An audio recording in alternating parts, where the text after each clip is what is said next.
Nashta Shauchaya Duhrude Datta Bata Maya Sadhvi Chodite Parameshthina Tasma Unmadanathaya Nashta Shauchaya Durhrude Datta Bata Maya Sadhvi Chodite Parameshthina. Any ladies? Tasma Unmadanathaya Nashta Shauchaya Durhrude Datta Bata Maya Sadhvi Chodite Parameshthina Tasma Unmadanathaya Nashta Shochaya Durhrude Nashta Vatamaya Sadhvi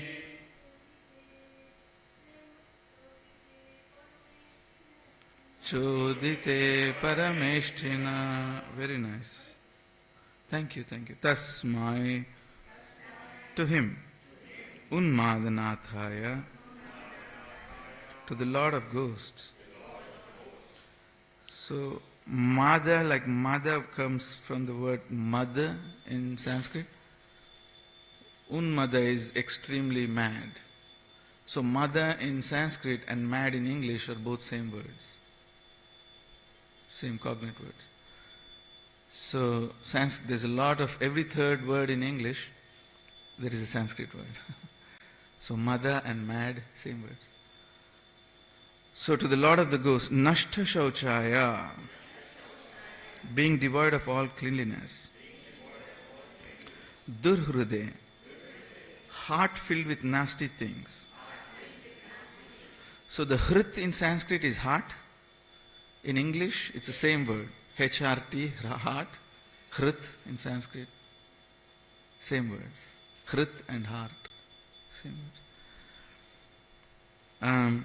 Datta was given. Bata. Again, even Datta is in English, so I won't bore you now. But Datta comes from donation, Dana. And Dana is English, donation. Donation. Dana. Bata, alas, Maya, by me, same words, Maya, me, Sadhvi, Sati, Chodite, being requested, Parameshthina, by the Supreme Teacher, Brahma. I won't bore you, but even Parameshthina is in English. So, for today I'll give you a break with linguistics. So, please repeat. On the request of Lord Brahma, I handed over my chaste daughter to him. Although he is devoid of all cleanliness, and his heart is filled with nasty things. So, a little severe to talk about Lord Shiva like that. Purport by His Divine Grace, A.C. Bhaktivedanta Prabhupada Ki Jai. It is the duty of parents to hand over their daughters to suitable persons, just befitting their family tradition in cleanliness, gentle behavior, wealth, social position, etc. Daksha was repentant that on the request of Brahma, who was his father, he had handed over his daughter to a person who, according to his calculation, was nasty. He was so angry that he did not acknowledge that the request was from his own father. Instead, he referred to Brahma as a Parameshti. It's a title. Parameshti is a title. The supreme teacher of the universe. Because of his temperament of gross anger, he was not even prepared to accept Brahma as his father. In other words, he accused even Brahma of being less intelligent because he had advised Daksha to hand over his beautiful daughter to such a nasty fellow. In anger, one forgets everything. Hmm? Everything in the sense, Prabhupada means that etiquettes, morals, values. That's what he means. So in anger, one forgets everything, and thus Daksha in anger not only accused of the great Lord Shiva, but criticized his own father, Lord Brahma, for his not very astute advice that Daksha handed over his daughter to Lord Shiva. So, on the request of Lord Brahma, I handed over my chaste daughter to him, although he is devoid of all cleanliness and his heart is filled with nasty things. So, we're into 4th canto of Bhagavatam. So, obviously, things are getting quite serious, as you would hope. Bhagavatam gives a whole historical records of Bhagavat, the appearances of God in various time, place and circumstances. Not just this universe, so which is the reason I use the technical word, various times, various places and various circumstances. So Bhagavata is a record of God's various appearances and activities in various places of the universe. So, to give an example, that we don't own a religion. We are not the doorkeepers of the heaven. We cannot own a religion. We cannot own God. Of course, Yashoda Maya can own God because that's a different level. But the point of showing God on different place, time, circumstances, on different universes, different timings, is to show that God is present just like in every place. He's also present in every time, and with his own will to support and help us, he can just appear and disappear. So that's Bhagavatam. So far you've gone through a little bit of introduction of Bhagavatam, and then there was a little bit of explanation of Swayambhuv Manu, who was the original Manu of our times. And then there was an explanation of Swayambhuv Manu's daughter, Devahuti, and then there was an explanation of the discussions of Devahuti and Kapila Muni. So now we are progressing in the lineage. So next, Shukadev Maharshi is going to start going deeper into these paramparas. So Swayambhuv Manu had 2 sons. One is Uttanapad and the second is? Thank you. So he's going to start the lineage of Uttanapad and how God appears in various millenniums, in various place, times and circumstances of Uttanapad. From the 5th canto, mid 5th canto, he will start describing the Priyavrata Parampara. So he's going through a lineage. So we are now going through the Uttanapad Parampara. You understand? So it is very important now, while this discussion was going on, Parikshit Maharaj said, what Parikshit, a good student does, is when a history is being presented, a good student who understands the value of the history, he stops, he kind of halts his teacher for a second. And he says, wait a minute, I think there is a very significant story here about, when we're speaking about Daksha, there is a very significant story about where he had a little bit of a problem with Shiva, Lord Shiva, and so Parikshit Maharaj, the discussion was between Maitreya Muni and Vidura, but it was being referred in chain. So Vidura said, wait a minute, could we please talk about this story? Because this story is quite paradoxical. Everybody understands paradoxical? Paradox is an apparent contradiction, but can be explained. Contradiction is a contradiction. But paradox is a contradiction, but it can be explained. It only looks contradiction on the surface, but paradox is where you actually have an explanation. So that's a paradox. So Vidura asks Maitreya, could you please explain? There's a paradox. On one hand, you have Daksha, the Prajapatis, the original progenitors under Brahma line, and you have Lord Shiva, who is the original sons as Rudra in the form, and it looks like there was some problem between them. So, which goes to say, there's always problems. No, just joking. Just joking. So, what I mean to say is there are always challenges that we need to overcome for our purification. When the problems comes, that's because there is a purification that needs to be done. There is something that needs to be rectified.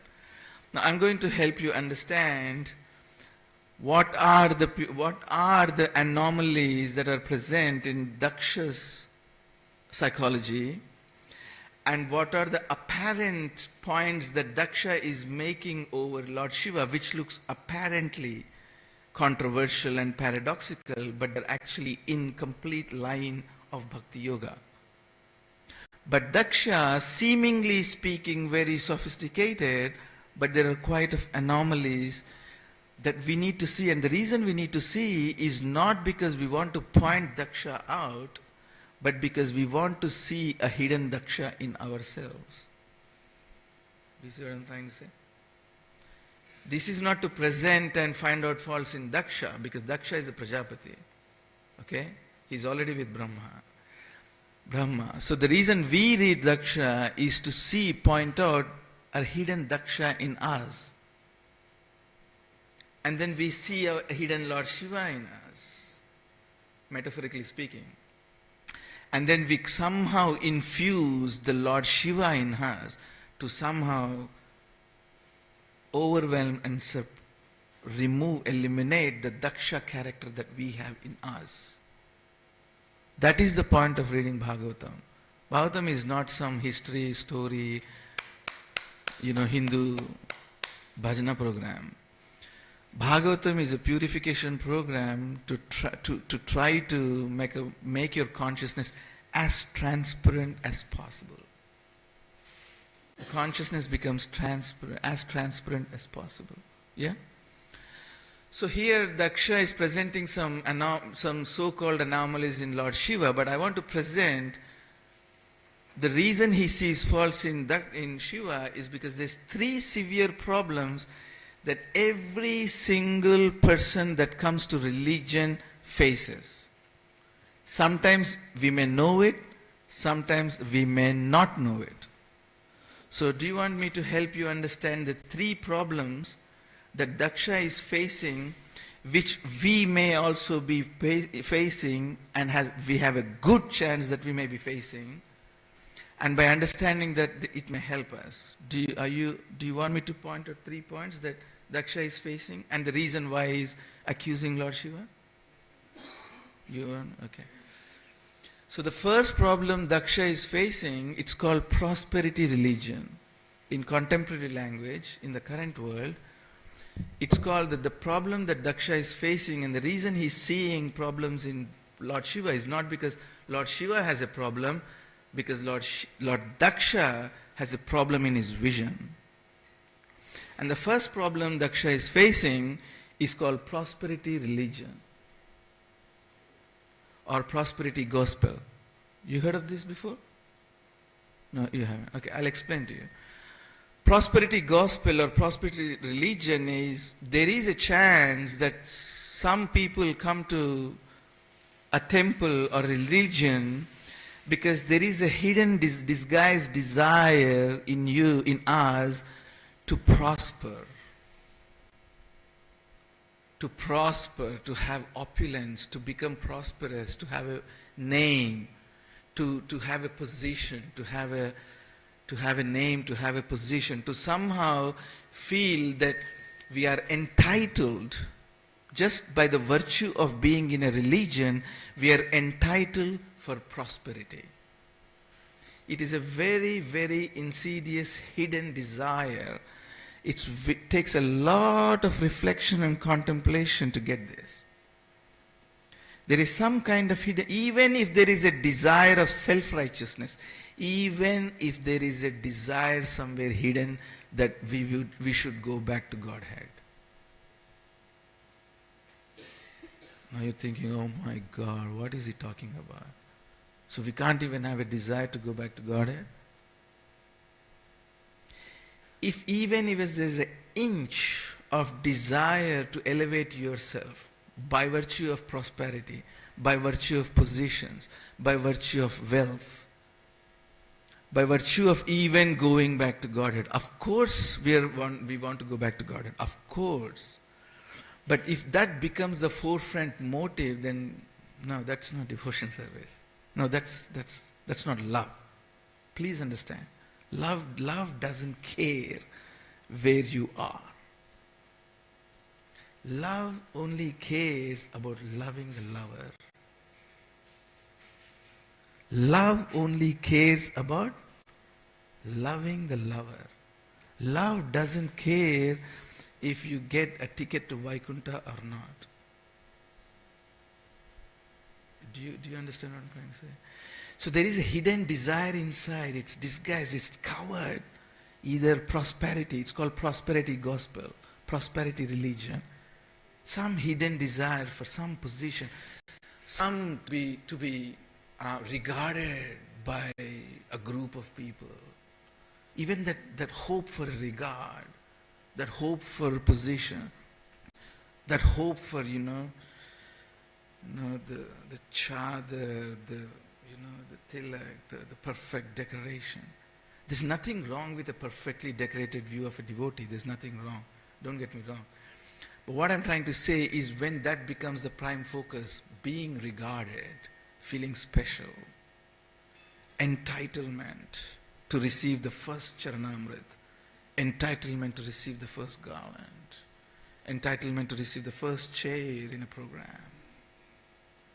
Now that entitlement, that is called a prosperity religion. Daksha is severely struggling with this problem.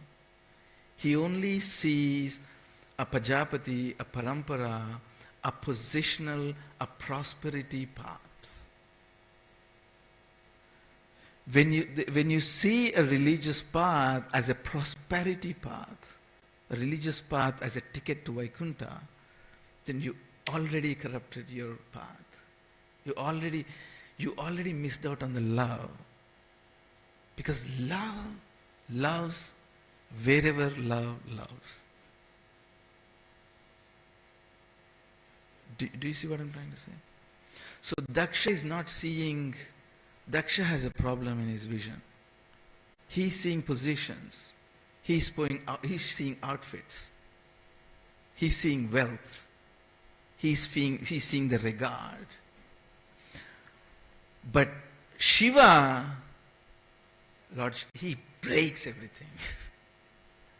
He just smashes positions, he smashes wealth, he smashes regards, he smashes opulences.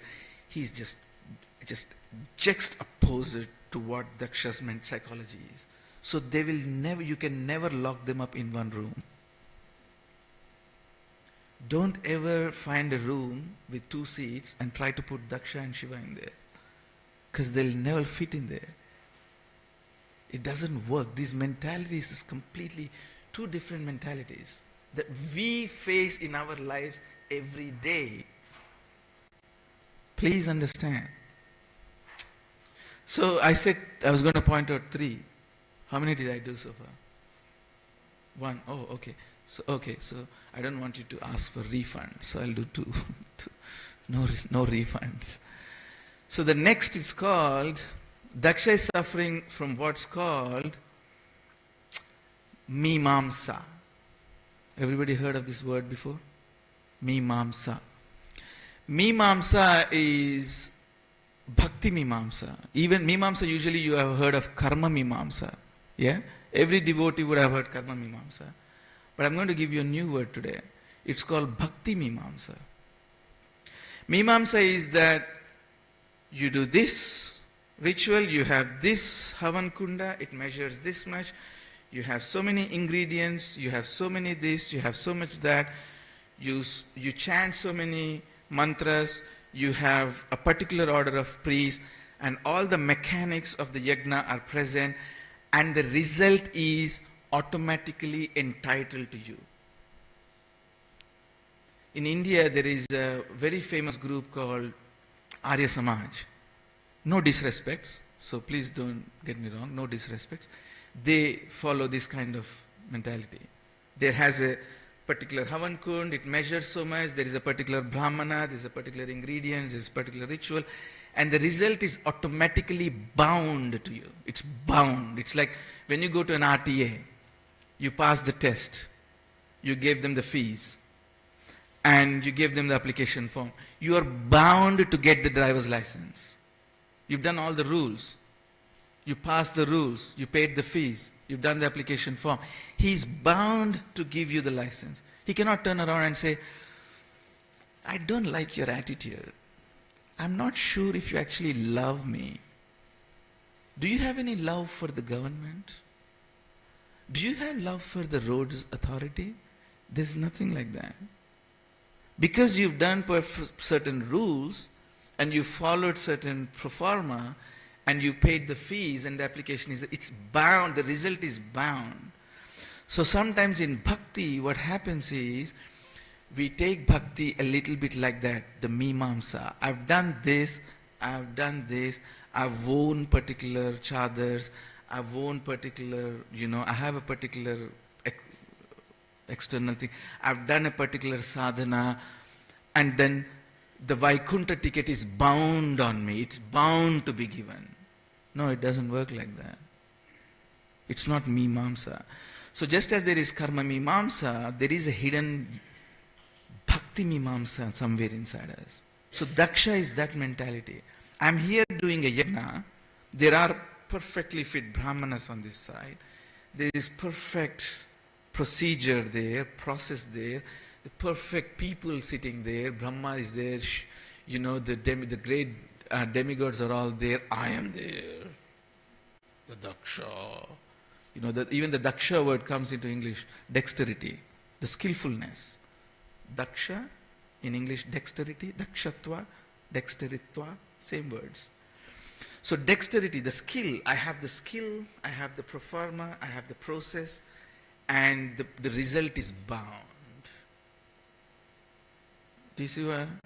It's a very, very mechanistically dangerous mentality. Because what is required in yajna is the love. 17.28 is the most ignored Bhagavad Gita shloka in this world. 17.29. 28, sorry. 29. I just invented one. So 17.28, please take them some time to read that verse. Ashraddaya hutam dattam tapastaptam krutam chayat ashrat iti uchate partha nachatat pretyano iha. Krishna says ashraddaya hutam dattam. If there is no shraddha, sahrit, shraddha comes from sahrit, heart. If there is no heart, love of heart in your yagna, ashraddaya hutam is yagna. Dattam, you do a yagna. Tapas taptam krutam chayat. Not just yagna, tapas. Taptam krutam chayat. You do that, asad ityuchyate partha. It doesn't give you any results.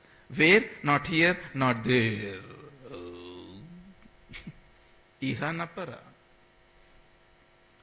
So we need to understand these things very clearly, and sometimes we as devotees, sometimes there's a lot of, I think we've come to a point where there's an overemphasis of Agnata Sukruti. But please understand, Agnata Sukruti is a concession. Agnata Sukruti is not a principle. Agnata Sukruti is a concession. Agnata Sukruti is not a principle. We cannot make Agnata Sukruti a principle of religion. It is a concession. After someone has tried everything in his power, after you've used all your intelligence to make someone Krishna conscious, after you've given all the necessary faculties, you provided every help needed, and then you've exhausted all your options, then the final solace is a concession called Agnat Sukriti. But sometimes in the rush and blood, we make Agnat Sukriti as principle. Agnat Sukriti is not a principle. I was just going on the street, I just blowed the Hare Krishna chant mantra, that's it, he'll go to Vaikuntha. Well, let me go to first Vaikuntha. You go to Vaikuntha first, then we'll talk about the others. So Agnata Sukriti is not a principle, it's a concession. So we cannot say, the Mimamsa, I did that, this, and the result is just bound on me. Krishna is just obliged to, no, Krishna is not obliged for nothing. Okay? Krishna is not obliged for nothing. He owes us nothing, except that we are his part and parcel. He owes us nothing. We owe him. We owe him. You see what I'm saying? So the only relation, that constant unbreakable relation that we have with Krishna is we are Atma and he is Paramatma. We are a conscious entity and a supreme conscious entity. It's an unbreakable relation that even Krishna doesn't want to get away with. So apart from that, we don't owe nothing. So if ever we feel like, oh, Krishna is like bound to draw me the results, no, he ain't. He doesn't. Love? Yeah. Love? Yeah. Yeah. You can purchase him. Little love. Little love. You understand? So first we spoke about, what was the problem, the first problem? Prosperity. Oh, very nice. Very good. Very good. Second, who gave that answer? Who said that prosperity? Okay. Could you please pass this to me? Second, what was we discussing? Mimamsa. So just like there is Karma Mimamsa, there is also Bhakti Mimamsa. We can get into the trap of Bhakti Mimamsa, the Agnata Sukriti. Agnata Sukriti is there, but it's a concession. Yeah? So we speak the third. You okay? Yeah? Third one? So third one in the academics, in the contemporary, it's called act-based ethics. It's called act-based ethics. The ethic of your heart is in the act itself. What about the consequence? I'll give you an example from Mahabharata, a story time. Too much philosophy. I don't want to bore you. Yeah? You want to hear a story? A little story from Mahabharata? So in Mahabharata, there is a very paradoxical personality. His name is Bhishma Dev. He's a great devotee, but he was always fighting and he was always on the side of Kurus. To solve this paradox and explain, I need at least about 2 hours. So I don't want to delve into that. But I'll quickly do it. What I want to do is, the problem that Krishna had with Bhishma's personality, why Bhishma was fighting on the wrong side, although he's one of the Mahajans, remember? Bhishma, Janaka, Prahlada, Bali, Vaiyasiki. So Bhishma is Mahajan, but he's on it's an eternal problem for Indians and non-Indians. Mahajan is on the other side. Why? The problem was Bhishma was it's attached what's called act-based ethics. In modern academics, it's called deontologism. Deontologist. Act-based ethics. Act जो है, moral जो है, action के अंदर है, consequences के परवाह नहीं है. इंग्लिश, मॉरल और एथिक्स और वैल्यू जो है वो एक्ट के अंदर नहीं है, वो कॉन्सिक्वेंसेस के अंदर नहीं अकाउंट करते हैं. They don't account the consequence in the act, they only account for the act of it. So one time Krishna meets Bheeshma and he tells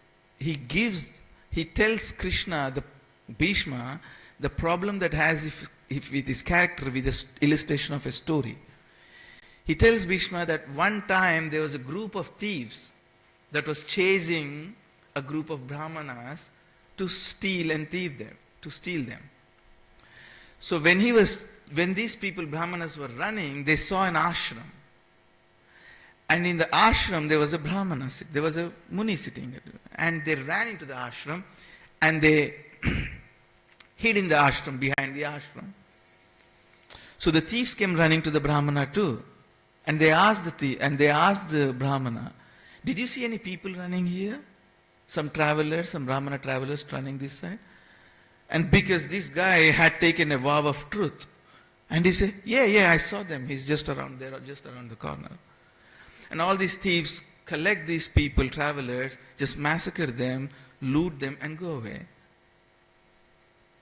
And this Brahmana had no remorse, because I said them the truth. And Krishna tells Bhishma, for that act, this Brahmana went to hell. Why? Because he's taking the virtue, the moral, the value in the act itself and not the consequence. The better way would have been to do for the Brahmana is, if these thieves came and say, could you please tell me where these travelers are? So, I have never seen them. It's a lie. But what is it doing? What is the consequence of it? He just saved half a dozen lives. You understand? So this is the difference between act-based ethics and the difference between consequence-based ethics. On one hand, you have act-based ethics, where you're thinking the ethics is in the act itself. But on the other hand, you're thinking about the consequence of your actions. Do you understand what I'm trying to say? So sometimes we can get caught up with our rules, the regulations. Good, of course, you have to follow our sadhana. Of course, you have to follow our rules. But are you thinking consequences? You thinking consequences or not? Mataji, you are in Maya because what? You didn't chant your rounds yesterday? You are in Maya. You should be ashamed of yourself. Or, Mataji, you must have some trouble yesterday. Is there something I can help you with? Could you please tell me? Or you think if you deserve, I can know that? Please share. Otherwise, is there someone I can make you meet? And I can help you with this problem you're having. It's all right. You couldn't do 16 rounds yesterday. How many did you do? 5, 8? It's all right. Please cover up today. But just don't make it a practice. Try as best as you can. What is the difference between the both? In the first, I'm looking for the act-based ethics. In the second, I'm looking at the consequence-based ethics. So Daksha is suffering from these 3 diseases. Number 1, prosperity gospel. Number 2, Mimamsa. Number 3, act-based ethics. The virtue, the moral and the value is in the act itself and not the consequence. But what are we supposed to be? We are supposed to be consequence-based ethics. Don't hit people with the hammer of rules. Think about how to make a lover of God. Have you made them a lover of God? Or are you by showing someone is inferior or someone hasn't done the rules or regulations, are you trying to show them they are inferior than you? Or are you showing them love of God? So a lover of God will love God anywhere he loves God. Is it a tongue twister or something? So that's what we're supposed to do. Do you understand what I'm trying to say? So these are the problems that Daksha is facing. But on the other hand, you have Rudra, Shiva. Shiva is a completely different platform. The things that you have to learn with Shiva is, I'll give you an example. I was talking about this with my daughter yesterday. I'll give you an example. Who's from here, from Nepal? Nepal, yeah. So you will know it's not a joke to go to Mount Everest. You need some real solid fitness to get up to Mount Everest. You'll need to. What about just to get to the base camp? You need some solid determination, solid mental strength, solid physical strength, solid fitness, solid skills, solid training, solid guidance. So one of the first two people that were that had gone to Mount Everest, they were Tenzing Norgay and Edmund Hillary. Is that correct? Tenzing Norgay and Edmund Hillary. Yeah, Nepalese will know that. Because Tenzing Norgay was a Sherpa and Edmund Hillary was a New Zealander hiker. So you'll never see Tenzing Norgay or Edmund Hillary standing at the base camp and taking selfies. A serious mountaineer, a serious trainer, you'll never see him taking selfies. Like in the selfie, you'll almost look like you're bigger than the Everest. Your ego is so big. Isn't it what the selfie is about? Like when you take a selfie, what are you making it look like? You're bigger than everything else behind you. Like your ego is so big. Everything behind it could be Mount Everest, but that's much smaller than me. Look at me. Look at the photo, you see? You know what I'm saying? A selfie makes you look bigger than the things behind you. So you'll never see a serious climber, a serious sprinter, a serious trainer taking selfies because his mind is going on the Everest. And if he dies there, no problem. If he lives there and successful, no problem. Why? Because his focus is different. But these days, you pay $100,000 USD and all the Sherpas will almost practically carry you to the base camp. And once you get there in 6 days, maybe 16 days, I think, you get to the base camp in 16 days or something. And what is the first thing you do? Selfies. Why? Because you're not a serious trainer. So why did I give you the story? Shiva is not a selfie-taking amateur. He's a serious trainer. He doesn't need to get up and show I'm a great devotee. He's just, Daksha comes to the audience and Shiva is just like Hare Krishna, Krishna Krishna, Hare Ram, Ram Ram, Hare Hare. He's like, oh, Daksha came. Oh, really? Oh, okay. He's his own portal. So you have here, he is a serious trainer. Here, Shiva has no rules. For him, consequences. The reason he's associating with even ghostly figures is his aim, his consequence is to even give them love of God. Daksha is qualifying. Who should I give who should I give the seed? Who shouldn't I give the seed? He's calculating, he's measuring. It's a matrix. It's a matrix he's fixed in. Shiva doesn't. What? Can you say Hare Krishna? Yeah, I can say Hare Krishna. Chant Hare Krishna. But I'm a ghost, doesn't matter. Just chant Hare Krishna. I'm a devil. Can you say Hare? Yeah, I can say Hare. Can you say Krishna? Krishna. Okay, you chant Hare Krishna. But I'm a devil. Doesn't matter. Chant Hare Krishna. He doesn't care. He doesn't give a toss. He's on a different level. So Daksha will never get Shiva. Daksha will never understand Shiva. He's not cut for it. So these are two groups of devotees. These are one devotees who are about positions, who are big. I was listening. I was in a big. Where was I? I was in a retreat somewhere in a Sankirtan festival. Was it Sacred Sound?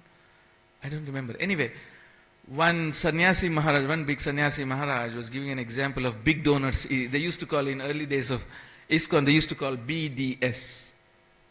BDS. And they used to call them big donor syndrome. We are big donors. Where is our seat?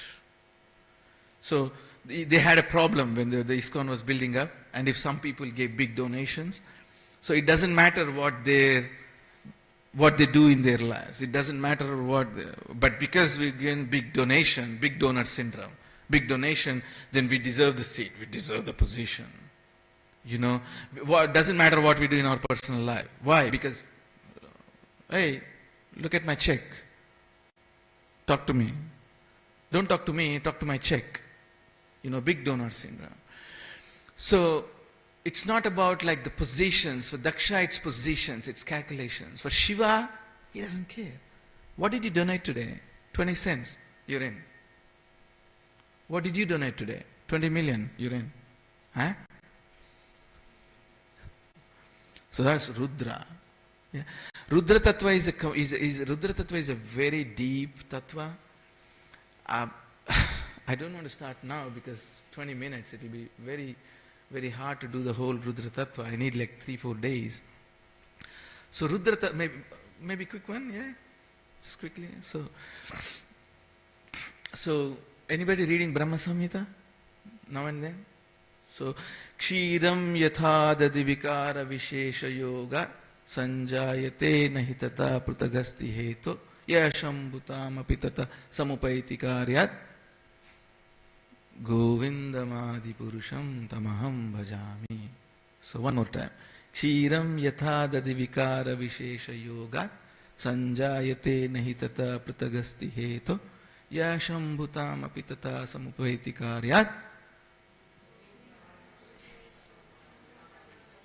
I can't hear you. Beautiful. So, Kshiram yatha dati vikara vishesha yoga. Shiva is actually non-different in that sense. That Krishna, when he has to take the vikara yoga, did you see interestingly, yoga, we usually only use yoga for jnana yoga, karma yoga, bhakti yoga. But here, yoga is being used for the process. Kshiram yatha dadi vikara vishesha yoga. By the process of vikara, transformation, Krishna, Govinda himself, transforms into Lord Shiva. It's a Gunavatar. There's actually no difference between Shiva and Krishna in that sense. He is a fool who says Shiva is different from Krishna. He is a fool who says Advaita is different, is in a different camp from Chaitanya Mahaprabhu. He is an absolute fool and a mudha. So these are Sadashivs. You understand? So Vaishnavera Kriya Mudra Najan. You don't understand Vaishnava's Kriya and Mudra. It's very hard to understand his activities. So Krishna himself transforms when he has to act in a particular, like when you go to play test cricket or when you go to take up a football, you have to wear certain equipment. So Krishna has to wear an equipment of Tamo Guna, the Rudra Guna, to operate in this material world, and then he conjoins with Durga, and then the material universe comes. So Rudra is Krishna himself. And what is he doing? He's always causing things to degenerate. It's called, in science, it's called the principle of entropy. Will you remember all this? In science, it's called the principle of entropy. Entropy is something has to cause this world to always degenerate, so this cycle is always freshening it. You cannot keep something fresh all the time in this dual world unless something is always degenerating. So you may think Brahma is a creator, but Brahma is able to create because Shiva is providing the degenerating base for Brahma to create, and it's called the principle of entropy. So Sattva, Raja and Tama. So Brahma is responsible for the guna of Raja, the creation, the formation. So Rudra is always taking care of the tamaguna because he's degenerating. He's a degenerating principle. You can never build something unless you recycle. So the whole recycling principle of the universe, the principle of entropy, the regeneration, it's a very tough job. That's the principle that's been given to Lord Shiva because the only tough people can do tough jobs.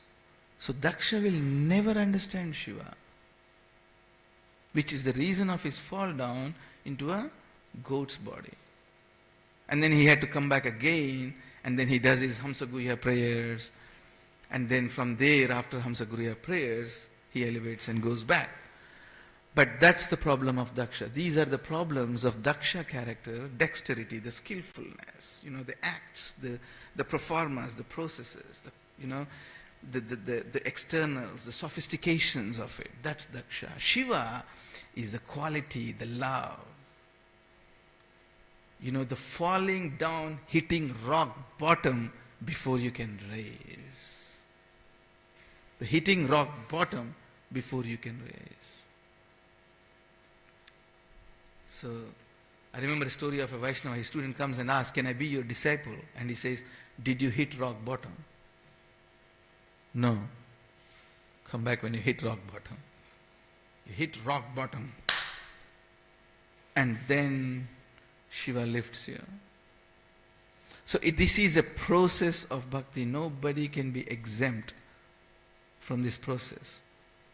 You have to rock bottom, hit rock bottom.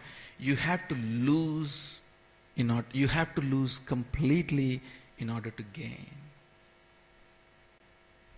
So that's why we lose everything. That's the whole meaning of Hari.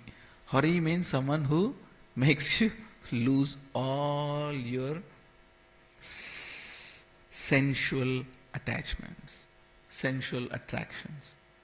So this is the Rudra Tattva. Rudra Tattva is about consequences. Rudra Tattva is about degeneration for further progress.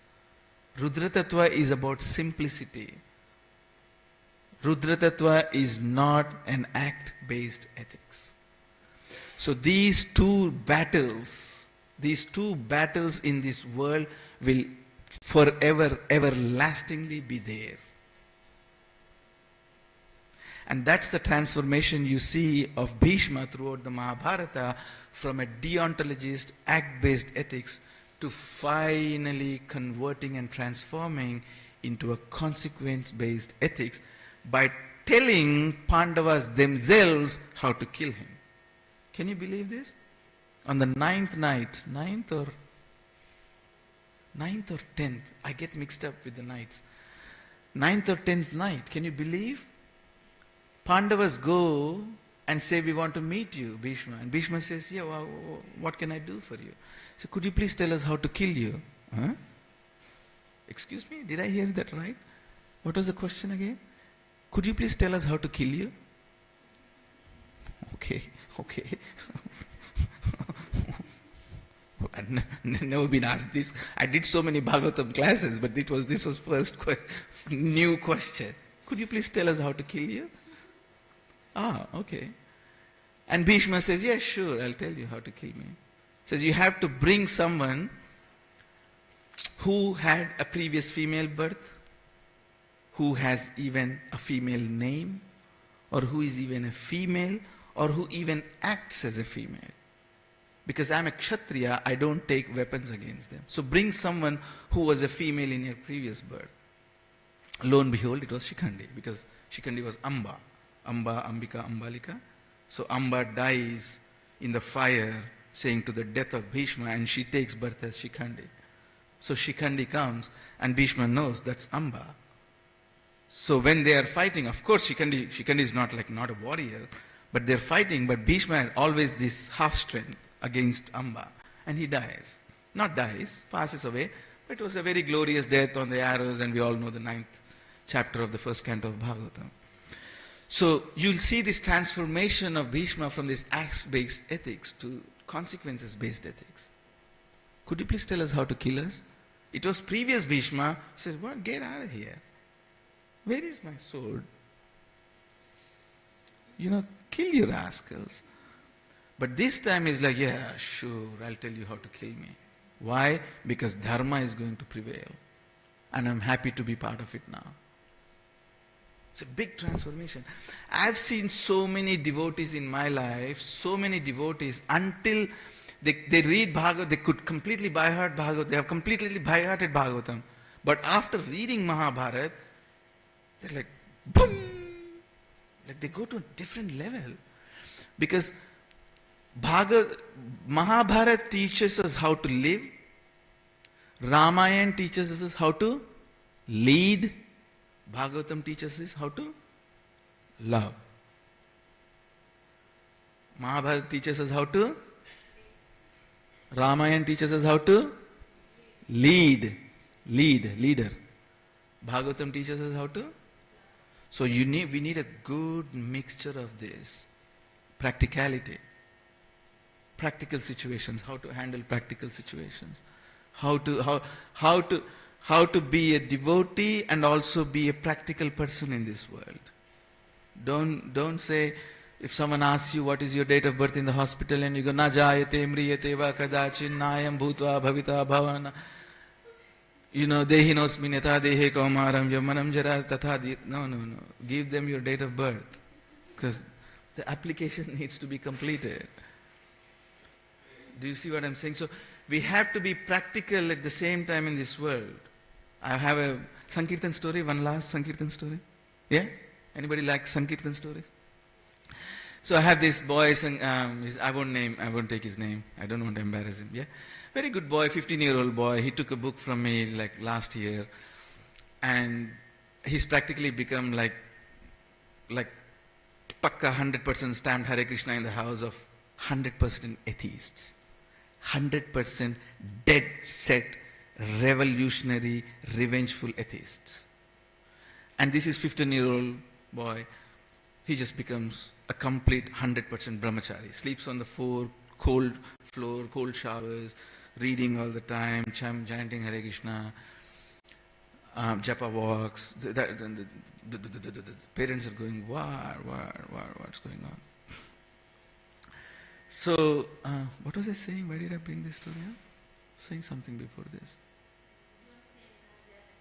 Na jayate, yes. Good. Thank you. Very good, thank you. I get lost in my reveries sometimes. So he called me and he said, I'm having a big problem. And I said, he's always in touch with me, like almost every day. I have a big problem. I said, what is the problem? He said, I want to become a devotee. It doesn't matter what it takes. I want to become a devotee. Like, pakka. But I have an atheistic family. And what do I do? My dad wants you to give me the priority and make sure the Hare Krishna is the last priority in my life. I said, okay, sure, come. Yeah, sure, why not? So he comes to me, he meets me, I took him on lunch, and I said, write the priorities. So I gave him all the priorities, health, education, last I put Hare Krishna. He said, Prabhuji, what did you do? And I said, when you show to your father, you show like that. But when you're following in your life, you turn around. You turn the paper around. So when you're showing your father, you go 1, 2, 3, 4, 10. But when you're in your heart, in your person, you turn around. 1, chanting Hare Krishna. 2, reading Bhagavatam. 3, and then 2 weeks after, he calls me and says, how is it going now? Fantastic. He says, life is beautiful. So we have to be practical, you understand? At the same time, we have to be practical, but these two needs to go together. Live. Life and love of Krishna. We have a very tactical game to play on this planet. Giving Krishna, but not killing people with rules. Getting love of God, but not killing people, not killing yourself by exhausting too much in practicalities of the life, in the jobs of the life. So there is this balance. That is the reason Krishna says, what does he say? Yoga karmasu kausalam buddhi yukto jahatiha ubhay sukrute dushkrute Tasmat yoga yujashva yoga karmasu kausalam. Kausalam means skill, not daksha skill. The kaushalam skill, not the daksha skill, the kaushalam. So this is how you understand the paradox between Daksha and Lord Shiva. And then it helps you, it helps us in our lives how to tactfully do this without offending, without causing pain, without causing yourself pain. You're navigating through skillfully and showing the people that don't like Krishna consciousness, showing the upside down lists of your priorities. Yeah? And then for yourself, you know the priorities. And it's a consequence-based, love-based yoga. This is not a act-based mimamsa. We don't thumb people with agnat sukruti. Does that make sense? Don't you think? Like, I think over the period, we've loaded agnat sukruti with a little too much. We've loaded that term with too much. But agnat sukruti, I want to end this by saying agnat sukruti is a concession. Agnat sukruti is not a principle. Is it okay? Yeah? Are you happy? Anybody's going to ask for refunds? But we don't give refunds, so no. So I might stop there. We have 5 minutes. So I could like I said, please, I really want to thank you for being here, because I don't take you for granted, never, not even in my dreams. I don't take you for granted, so I really congratulate that you're here. Thank you so much for listening to my boring academics. But if you, I'm always happy. Don't go my tone and my, gimmicks and the bodily language. I'm happy to be corrected. If you have any comments, questions, answers, please. Please.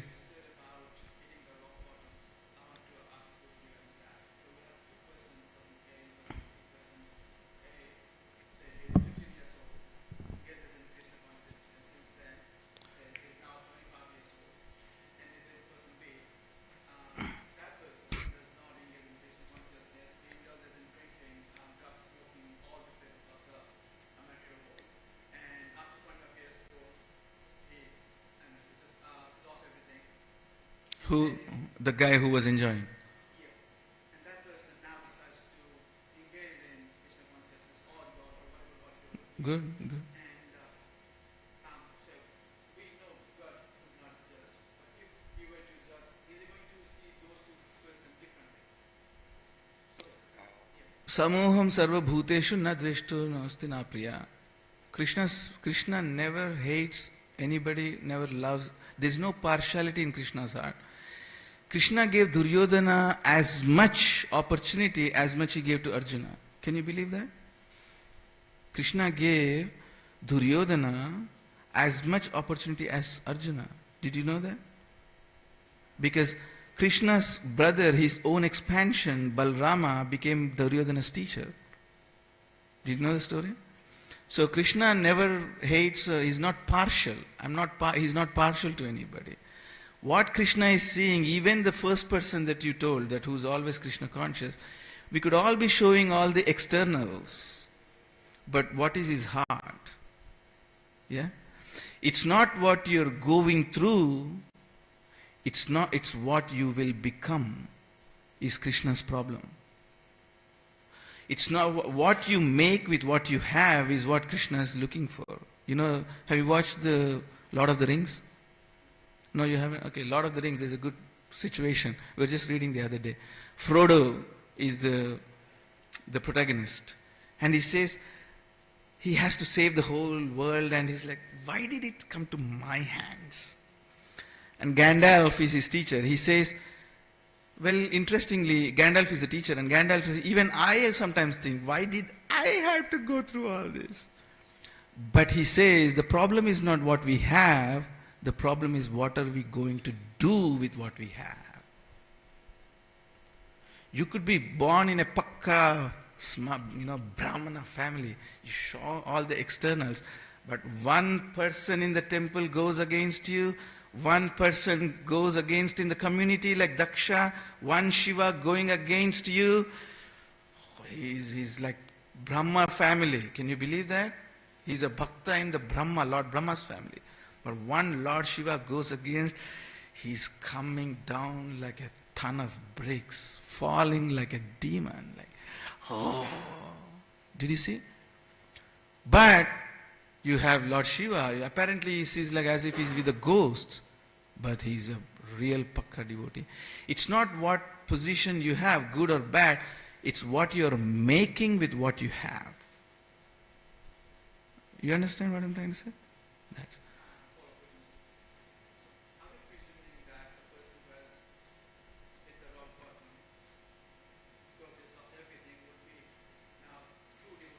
No, not necessarily. There's a whole book by William James. He's an American psychologist. You should read that book. It's called Varieties of Religious Experiences. He dedicates 2 chapters on that. So just because someone has hit rock bottom doesn't mean he'll become a pure devotee. It may help. You have a good car, it may help you get to Perth. But doesn't mean that you don't wreck it on the way. If we are idiots, like if I'm a fool, I'm going to wreck a nice car on the way. But if I'm a sensible person, I'll make use of it. So just because William James, look it up, this book, it's called Varieties of Religious Experience. He dedicates 2 chapters on that to say, hitting rock bottom is good, but just because you have hit rock bottom doesn't mean you're a pure devotee. You can actually become worse. I've seen that in my life.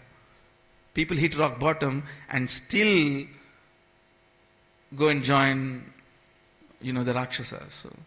So there's no presumption, definitely not. You happy? For some people it is good because you lose your material. When we're hitting rock bottom, we lose our sensual material attachments.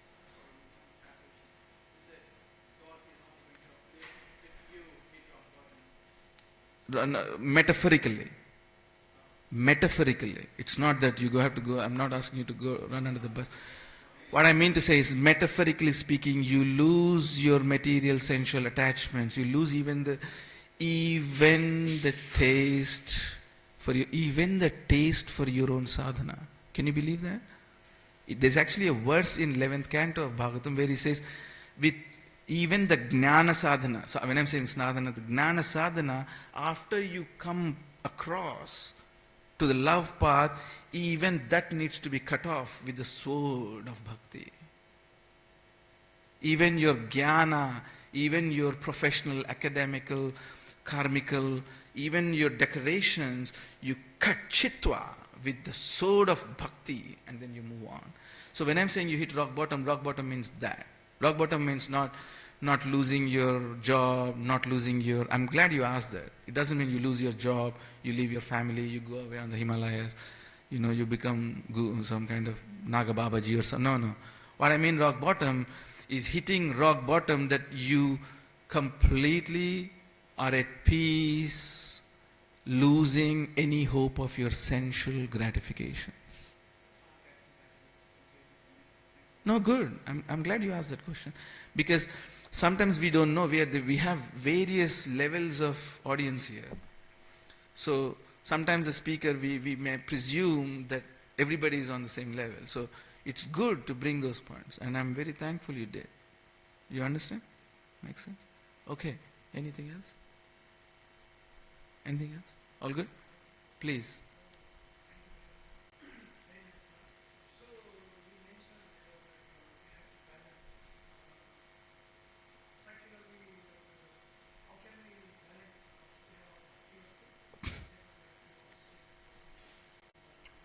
Of course. Yeah. Good. Very good. The first thing is obviously I was on Sankirtan yesterday. I was doing books yesterday. I was doing books the day before. Like I was almost all day outside. So we have to balance. It is important because the balance is what is Krishna is requiring. But it's very important to be under the shelter of a person who is balanced. What happens is usually in religions, knowingly or unknowingly, in our freshness, we might subscribe ourselves to either fanatics or either too liberals. Too liberal. Too fanatic. Just, what? You're feeling like that because you're in Maya today, Prabhu. That's your problem. You know? Do you know? You're like, what are you talking about, man? I'm just having a discussion with you. Imagine if I turn to you and say, the reason you're saying that is because you fell in Maya. Hey, what's the matter with you? You have to be under the guidance of people who are also balanced. That's what Vidura is doing. He's under the guidance of person who is completely balanced, Maitreya. And first he goes and asked Uddhava, could you please guide me? And Uddhava says, no. Why? Because you have to go to Maitreya because there is a discrepancy in the etiquette here. So everywhere you see, the way you find balance in our lives is you have to be under the shelter of someone who's already balanced. It is extremely important. Keep moving. Always. Ramanujacharya had nearly 8 gurus, if I can remember the story correctly. He was always moving from one guru to Diksha Guru, Siksha Guru is always moving. Even like, I'll tell you an interesting story. I went to Mayapur one day, I just offloaded my luggage and everything, and this like cleaning lady, and she has a devotee name. I asked her, what is your name? Who's your Guru Maharaj? And she says, she's 26 years old, and she said, I don't know. Huh? What do you mean you don't know? So I don't know. What happened? I said, no, some guru came, I was in a program, he gave nice Krishna conscious Bhagavatam class, he gave me Harinam Diksha, he went. So what do you do now? I'm moving to the 24 gurus in Bhagavatam? So it's like, I have 24 gurus around me. So she's always finding how she can find shelter in a proper balanced guidance. I'm always doing that. And I looked at her, just simple cleaning lady in the room, in Gada Bhavan, just cleaning. Who's your Diksha Guru? I don't know. What's his name? I don't know. Huh? I don't know. He just came one day, I remember very vaguely. It was a big pandal, big Bhagavatam class. After that, he gave me a mala. He said, chant Hare Krishna all your life. I've been chanting Hare Krishna all my life. Do you count? No. How many times do you chant? All my life. Always finding a guide. Always finding a guide who can help her balance. So, we have to find someone who's in the middle, not a fanatic, not someone who's too liberal. Whatever you do is fine. Last night I went to a pub, Prabhu. I just felt, I was doing books and on the way there was a pub and I just ducked in there and had a few drinks. Huh? No, I'm liberal, not that liberal. Okay. So it's not like that. You have to always find a guide who's balanced. And then you have a good that is the prosperity you want. A good, prosperous, advancing in Krishna consciousness. That's beautiful. You see what I'm trying to say? You understand? So, happy? Yeah? Okay. Sarve jana sukhino bhavantu vancha kalpatarubhyascha kripa sindhubhya evacha patitanam pavanebhyo vaishnavibhyo namo namaha. Om Tat Sat.